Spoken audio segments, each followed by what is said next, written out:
Kafuunee kabajamtoota hordoftoota Siinqee Production akkam jirtu arraantanatti sagantaa biraa qabannee isiniif seeraan kenna waan jiruuf nuti ammoo namoonni dhaloota asii taane kan iddoo kana jiraannuuf lafa nuuf kennamuu qaba jechuudhaan gara lafichaa qabachuutti socho'aa jiru. Kanaafis arboonni dayicha keessa jiran bishaan barbaacha da'oo keessaa baanii gara ardaawwan naannoo akka deemanii kunis ajjechaa isaaniif saaxiluu ni himu. Dabalataan arboonni qabeenya hawaasaa irratti miidhaa qaqqabsiisu dubbatan. Yaada kanaa cimsuun kan dubbatu itti gaafatamtuun eegdota da'oo Arba Baabbilee Fatiyaa Usmaan karaa aanaalee Maayyuu Mulluqqee fi Midhaagaa fi Fadiisti ja'a kana keessa qabeenyaa fi lubbuu namaallee dabarseera jedhe. Fakkeenyaaf ji'a darbe sana Maayyuutti lubbuu nama 2 dabarsee jira.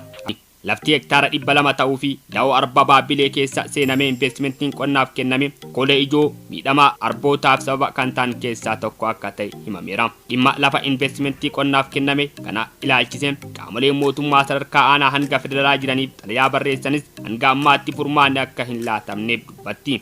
Ganaan da'oo Arba Baabbilee obbo Tashitee Osoloo BBC'tti himaniiru. Xalayaa barbaachisaa ta'e barreeffame hanga naannootti hanga federaalaatti deemame falli tokko osoo hin argamin hanga amma koreen ijaaramee ni dhufa jedhama. Har'aa boru jedhama garuu falli osoo hin argamin hanga amma rarra'ee jira jedhan. Kanaafis arboota dayitoota keenna qophiin har'aaf qindeeffanne kana fakkaata. Qophii yeroo biraatiin walitti deebina. Namni yuutubichaa keennaaf ammootu haaraa taatan subscribe, like, share gochuu hin dagatina. Horaa bulaa deebana.